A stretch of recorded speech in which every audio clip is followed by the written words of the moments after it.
Welcome to Golden Blue, everybody, home of the college football fan. And don't forget about the checklist. Hat check, sunglasses check, Pepsi check, notes check, sources check, and thick skin is a check. And don't forget to sing gear to represent your team and yourself in my background. Send it to P.O. Box 360, Liberty, South Carolina, 29657, and get yourself a shout out. On to the next video. Hey, you already know what time it is, so might as well sit down, brace yourself, and buckle up because you are entering the speculation zone. Well, I'm waiting here, waiting to pick up my wife from her job, and looks like my son is, well, he's not taking a nap anymore, but anyways, I got a little bit of time to do a video, and I was just thinking today, this is not even a Get It Gang video. By the way, if you don't know what the Get It Gang is, it's basically a name that I came up with for the group of people that leave video ideas in the comment section of my videos. So if you think that you have a good video idea, leave it in the comment section of my videos, and I just might do a video on it. So this is not a Get It Gang video. This is not even a source-related video. This is just something that I started thinking about. So a couple of months ago, I believe it was a couple months ago, it might be longer than that, but Oregon and Washington said that they wanted unequal revenue share from the Pac-12, and I completely understand that.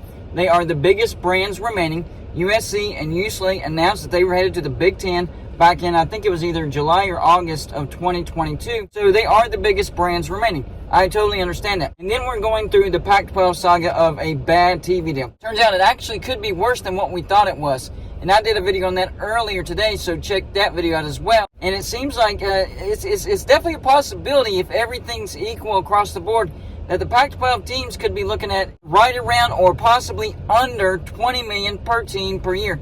And I'm hearing that the Pac-12 is supposedly supposed to vote on it in the next week. We'll see if that passes. And on top of that, what about the unequal revenue share? Are they going to okay an unequal revenue share? Because if they do that, then some of these teams could be making like 15 or even lower million a year per team. That's not good. That's not good at all. So even all these people that are saying, you know what, Golden Blue, you're full of it. The Pac-12 is going to survive this. They're going to be fine. They might survive this. But best case scenario, they buy themselves a couple more years. That's it. Because what I'm hearing is that Oregon and Washington do not want to sign a grant of rights past 3 years. Why would they say that? Well, the Big Ten is interested in Oregon and Washington. And the numbers that I heard was $40 million per team per year. That's a reduced revenue share. And yes, that's happened before. The Big Ten did that with Nebraska, Rutgers, and Maryland. I don't know the exact figure, but it was a reduced revenue share. In fact, it was only recently that those teams became full share members in the Big Ten. So that's par for the course for the Big Ten. They want to make sure that, hey, let's see if these teams really actually do bring their value. And when they do, they become full revenue shares. So they're wanting to bring Oregon and Washington in as reduced revenue shares, but that would still be higher than anything the Pac-12 could afford. And we were thinking it was $22 million per team per year. And with that math, the most that the Pac-12 could afford to pay Washington and Oregon with unequal revenue share would be around $30 million per team per year. If it's lower than that, they could be looking at $28 million per team per year for Oregon and Washington. Is that good enough for them to say, okay, we'll sign a long-term grant of rights? I don't think so. I really don't think so. So I think what we're looking at is best case scenario, the Pac-12 buys themselves 3 or 4 more years. That's it. Now, they could backload, get their San Diego States, their Fresno States, their SMUs, maybe a Colorado State. Maybe they even get a Rice, Tulane, and take a glance at Boise State. I don't know. The point is, that's backfilling from the Mountain West. Teams that would be okay with unequal revenue share just in case these other teams bolt. That's another thing that really speaks to me. The fact that the Pac-12 is looking at these brands tells me that the Pac-12 might be expecting some teams to bolt. Because if you were to ask Pac-12 fans or fans of teams that are in the Pac-12, and you told them, hey, the Pac-12 is going to be interested in San Diego State, Colorado State, SMU, possibly Fresno State, and the other brands, they'd laugh in your face and say, there's no way. We're the elitist group. There is no way that we would even be talking to them. But whenever you get desperate, then you talk to teams that maybe you wouldn't talk to. I mean, those brands, they're not even as good as the group of 5 brands that the Big 12 is bringing in. And yes, the Big 12 is bringing in group of 5 brands because they were a little desperate whenever Oklahoma and Texas left.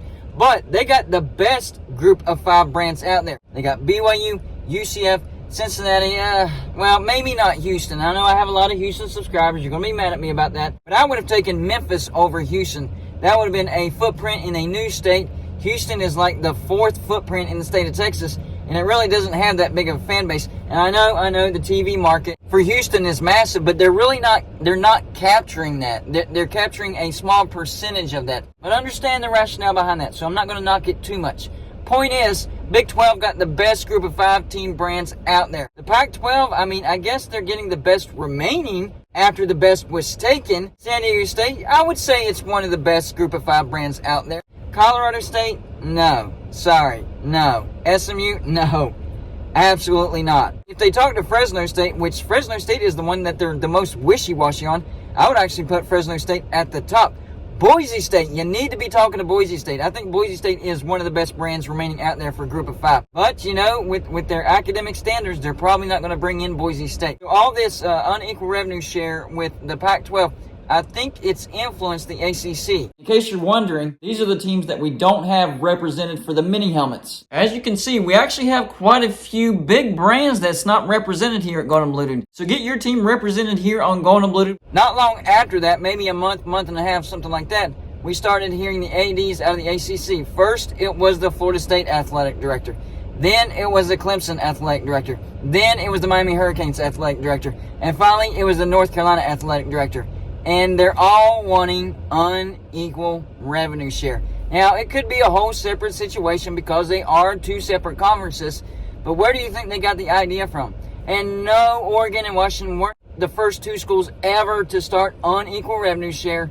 Texas was doing that a long time ago. But it just seems like a coincidence that Oregon and Washington asked for unequal revenue share. And now we're starting to see all these bigger brands in the ACC asking for unequal revenue share.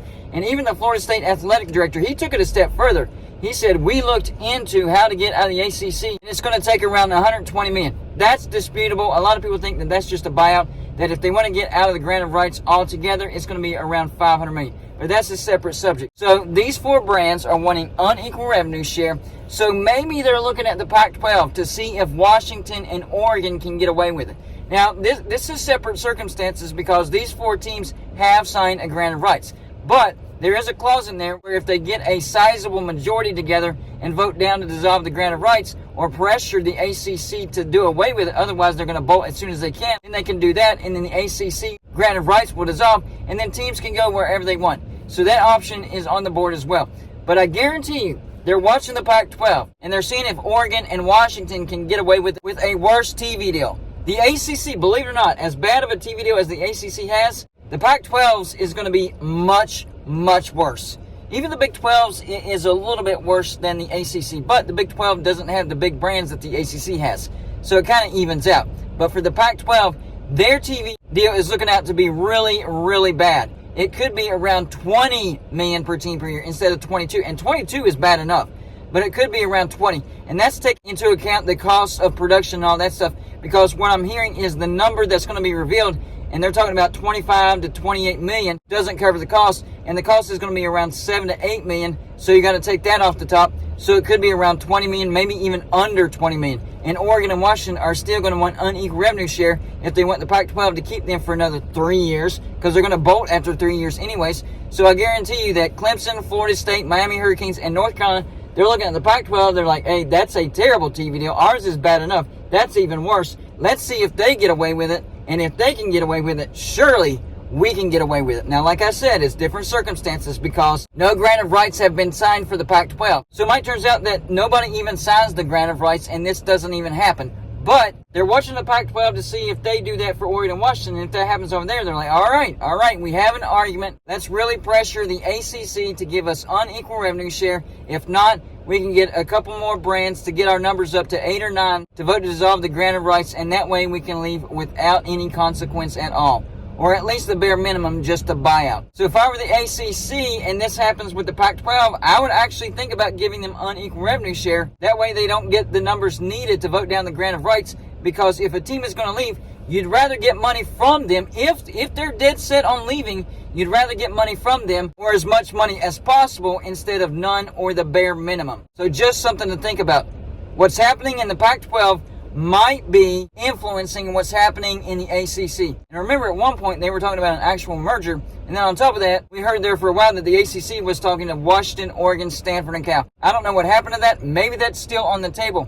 Maybe if this doesn't work out with the Pac-12, those 4 brands are like, all right, we will go to the ACC because we definitely don't want to go to the Big 12, and maybe the Big 10 isn't ready for us. But then there's those granted rights. Would they be willing to sign those granted rights? So y'all let me know in the comment section. Number 1, do you think the Pac-12 will give Oregon and Washington unequal revenue share? Number 2, if they do, how long do you think Oregon and Washington stays in the Pac-12? Number 3, if the Pac-12 does give Oregon and Washington unequal revenue share, do you think these 4 other brands in the ACC, Florida State, Clemson, North Carolina, and Miami Hurricanes, pressure the ACC even more to give them unequal revenue share? That's all I got for you for this show. Like and subscribe if you haven't already, and I'll see you on my next show.